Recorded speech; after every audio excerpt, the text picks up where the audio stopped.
let me start off this one by admitting something. So I tend to like movies more than others, it seems. Not necessarily I like movies more than other people, it's just there's very few movies that I feel that are bad. I tend to like a lot of movies even if people say they're not good. Like, I like X-Men Apocalypse. I thought it was pretty good. So there's very few movies that I actually dislike. So I actually have a pretty high opinion of most movies I see, because I want to see them anyway to begin with. So there's very few movies I actually dislike. So now going into the DC ones, I actually kind of like the DCU. I can understand why it's hated, but I think they wrote some of the stories and characters bad, but I think it's fixable. It's really not something they should throw away. I like the casting. I like almost everybody as who they are. I like Ben Affleck as Batman, even though he's probably not going to be him anymore. I like Henry Cavill as Superman. I like Jason Momoa as Aquaman. I like Gal Gadot as Wonder Woman. And I like most of their movies. I enjoy Batman vs. Superman. Suicide Squad's okay. I actually quite like Justice League. And Aquaman was actually a good movie, so fair. Anyway, now on to Shazam, because I just saw this past weekend. So I went on the second day, so I think it's doing okay, not like amazing. It'll make its money back and make a profit, I'm pretty sure. It's just not like breaking any records. It's just doing good, which is fine. Ever since I first saw the trailer, I was like, I'm gonna love this, because it looks dorky and fun. And I think that's what it's supposed to be. I mean, it's like a teenager. So I went in with decently high expectations and came out pretty satisfied. I think it was a pretty good movie. The characters are amazing. That is why you watch this movie. This movie is good because of the characters. If the characters weren't good, then it probably wouldn't have been that great. In my opinion, the story's kind of lackluster. It's not awful. It's just kind of generic. Same with like the action, like coming off of Aquaman, which was so epic.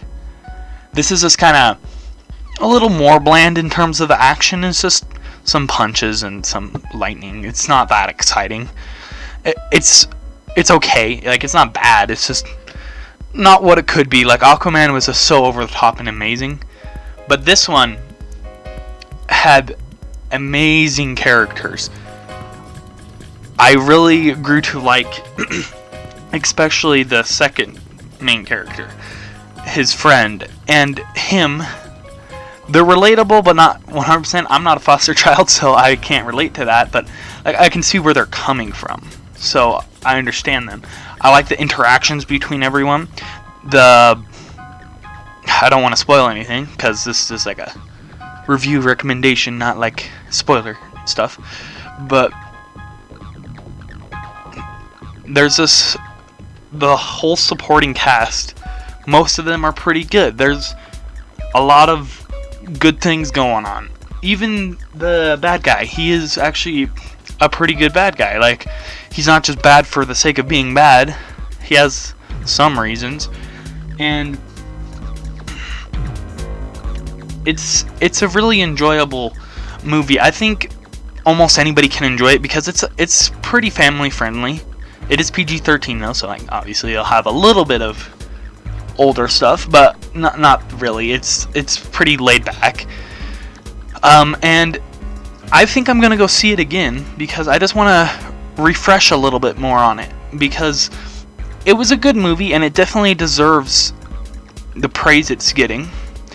And I'm excited to see where it goes from here, because I'm not like it didn't necessarily set up like a sequel, but it kind of did. But it's just, I like these characters. I want to see where they go, and it does fit into the DC universe pretty well, but without anything too big, so it stands on its own. I like how it's like not it's like, so it's in Pennsylvania. I think it's Philadelphia, and it's just at the beginning when it's just kids trying to find their way, and it actually has a lot of heart, and I really like how it is very human. Like, he's not just amazing at everything. He has to figure everything out, and he has to become humble because he's kind of cocky when he first gets things. So I like how it develops the characters very well. Anyway, basically, if you like the trailers, you'll like the movie. The trailers don't give away anything necessarily. It's just more of the same, but in a good way. Most of the scenes that were in the trailer are in the movie, so it's fun and dorky like the trailers, and it gets serious sometimes. So there's some family feuds and stuff in it too. So it's a fun, enjoyable movie that I think anybody can enjoy, because it's not necessarily aimed to specific people, but I feel since like it is teenage boys that are about it, and I'm an older teenager, I feel a connection to it, because it's like, hey, that could be me, except I don't have like a tragic backstory or anything. And the story with the main character, basically the whole goal of the movie since the beginning is pretty amazingly fleshed out, and it's kind of a little sad too. So anyway, these are just my thoughts about Shazam. I get it like an 85 out of 100 because of the action and the story not being the best in my opinion, but the characters so make up for it. I think everybody should watch it. It's kind of hard right now because Avengers Endgame's coming right around the corner. But watch it before Endgame, because I don't even think they're going to be comparable. But give Shazam a chance. It's a good movie. So anyway, guys, that's all I got today. So bye.